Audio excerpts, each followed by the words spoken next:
Ashley Marie Pond nació el 1 de marzo de 1989 en Oregón, Estados Unidos. Su madre, Lori, tenía 16 años cuando nació Ashley, lo que complicó las cosas desde el principio. Ashley fue criada por el novio de secundaria de Lori, un hombre llamado David Pond. Con el tiempo, ellos se casaron y planearon un futuro juntos, pero después de 9 años decidieron separarse debido a problemas constantes. Tras el divorcio, Lori demandó a David por una pensión alimenticia para Ashley. El juez ordenó una prueba de paternidad, la cual reveló que David no era el padre biológico de Ashley. El verdadero padre era Wesley Rogers. Tras el juicio, el juez dictaminó que Ashley debía pasar los fines de semana en casa de Wesley. Aunque al principio todo parecía ir bien, Ashley pronto empezó a decirle a su madre que no quería ir a casa de su padre biológico, ya que se sentía incómoda. Lori decidió dejar de enviarla, y poco después, Ashley confesó que Wesley la había abusado sexualmente. En el 2001, Lori presentó una denuncia, pero debido al tiempo transcurrido, los cargos fueron desestimados. Después de esto, Ashley y su madre cortaron cualquier tipo de relación con Wesley. Ellas vivían en un complejo de apartamentos para personas de bajos recursos, rodeado de casas de otras familias en situaciones similares. Entre las amistades de Ashley estaba Marjorie Weaver, una chica con una historia familiar complicada. Ashley pasaba mucho tiempo en casa de Marjorie, ya que su propia vida en casa con su madre era difícil. Incluso llegó a irse de vacaciones con la familia de Marjorie. Además de Marjorie, Ashley también tenía otra amiga cercana llamada Miranda Gaddis, con quien compartía intereses como el baile. El 9 de enero de 2002, Ashley, de 12 años, salió de casa rumbo a la escuela, pero nunca llegó. Su madre comenzó a buscarla y notificó a la policía esa misma noche. Después de muchas investigaciones, se concluyó que Ashley no había huido y fue declarada como una persona desaparecida en peligro.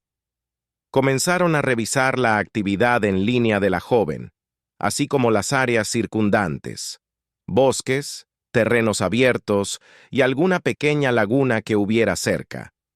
Llevaron perros y muchos voluntarios se unieron a las búsquedas.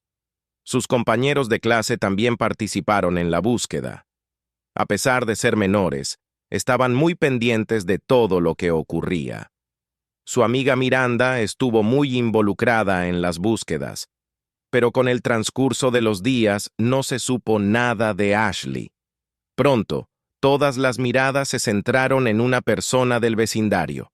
Miranda Gaddis comentó que Ward Weaver, el padre de Mar Ollie, había estado abusando sexualmente de Ashley y que ésta se lo había contado en secreto a Miranda, pidiéndole que no lo revelara. Sin embargo, dada la situación y los días que pasaban sin noticias de ella, Miranda consideró que era apropiado compartir esa información. No solo informó a la policía, sino que también lo comunicó a todo el complejo de apartamentos. Como resultado, ninguna madre o padre permitió que sus hijas se acercaran a Marilyn o fueran a la casa de Ward Weaver para pasar la tarde, hacer alguna tarea o simplemente estar cerca de allí. Weaver apareció en los medios diciendo que todo era una persecución en su contra, negando haberle hecho daño a Ashley y afirmando que siempre la había querido como si fuera una hija. Afirmó que Miranda estaba inventando todo para alejar a las chicas de su hija, dejándolas sin amigas. Este hombre, como mencioné antes, tenía un amplio historial de violencia, física, sexual y hacia sus exparejas.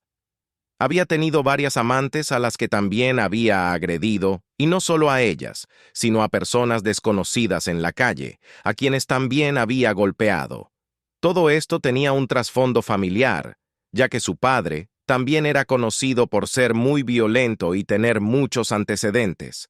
Sorprendentemente, Ward no había pasado mucho tiempo en prisión, a pesar de todos los crímenes que había cometido.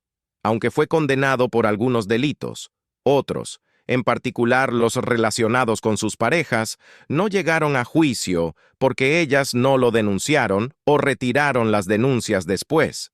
Aunque la policía estaba al tanto de todo esto, afirmaron que no podían arrestarlo sin pruebas contundentes que lo implicaran directamente en la desaparición de Ashley. Si bien fue considerado una persona de interés en el caso durante las primeras semanas, no fue tratado como sospechoso. Casi 2 meses después de la desaparición de Ashley, el 8 de marzo, Miranda también desapareció en circunstancias similares. Miranda salió de su casa a las 8 de la mañana para tomar el autobús, pero nunca llegó a subirse. Su hermana mayor había salido un poco antes, y sus otros hermanos, que aún no estaban en la secundaria, fueron llevados por su madre a la escuela. Alrededor de la 1 de la tarde, la hermana mayor de Miranda llamó a su madre para decirle que Miranda no había llegado al colegio. La madre llamó al colegio y le confirmaron que no había asistido a ninguna clase.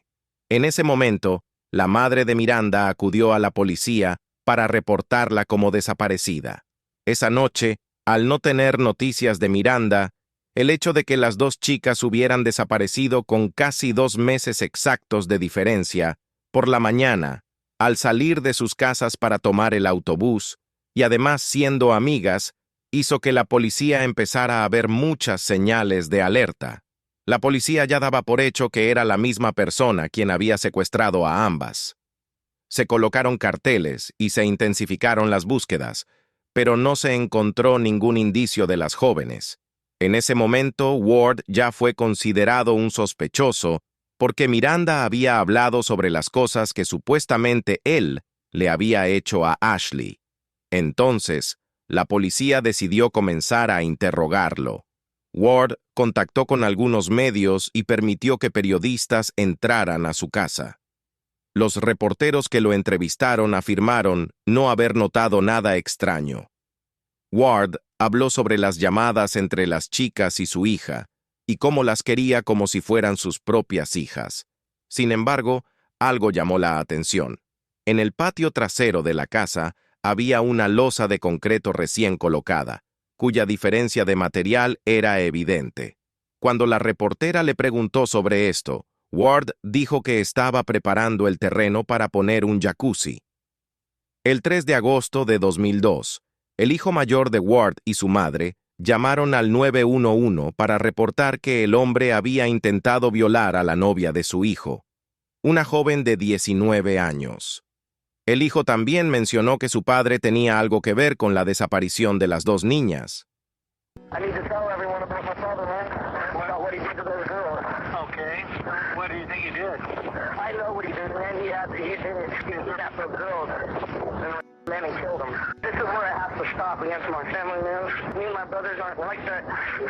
We got a good heart. If I have to, I will testify against my own father. Ward fue arrestado y el 24 de agosto, la policía finalmente obtuvo una orden para registrar su casa. Ese día encontraron el cuerpo de Miranda Gaddis en una caja en el cobertizo de la casa.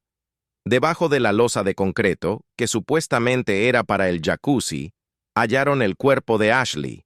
La noticia fue impactante, ya que los medios de comunicación habían estado en ese lugar.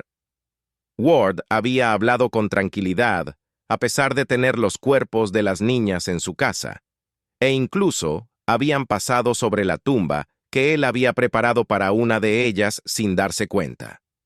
Al encontrar los cuerpos, Ward fue acusado de asesinato, abuso sexual y violación. Se declaró culpable de los crímenes y fue condenado a cadena perpetua. Esta historia inspiró la cinta Megan is Missing, siendo vetada en países como Nueva Zelanda.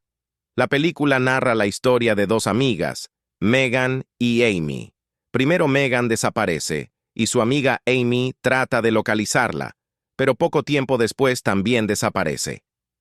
Los últimos 20 minutos de la cinta fueron calificados por muchos espectadores como los más impactantes, ya que se ve una escena muy gráfica, donde Amy es abusada y sodomizada por una persona cuyo rostro nunca se ve. Al final, se muestra cómo Amy ve el cuerpo de su amiga y luego este hombre las entierra a ambas en un barril. Cuando las entierra, Megan aún está viva. Did you kill Ashley Pond and Miranda Gaddis? No, I did not. So if you didn't kill Ashley and Miranda, then how did they wind up in your backyard? Public property. Who knows? That place has been public access into those apartments and those condos.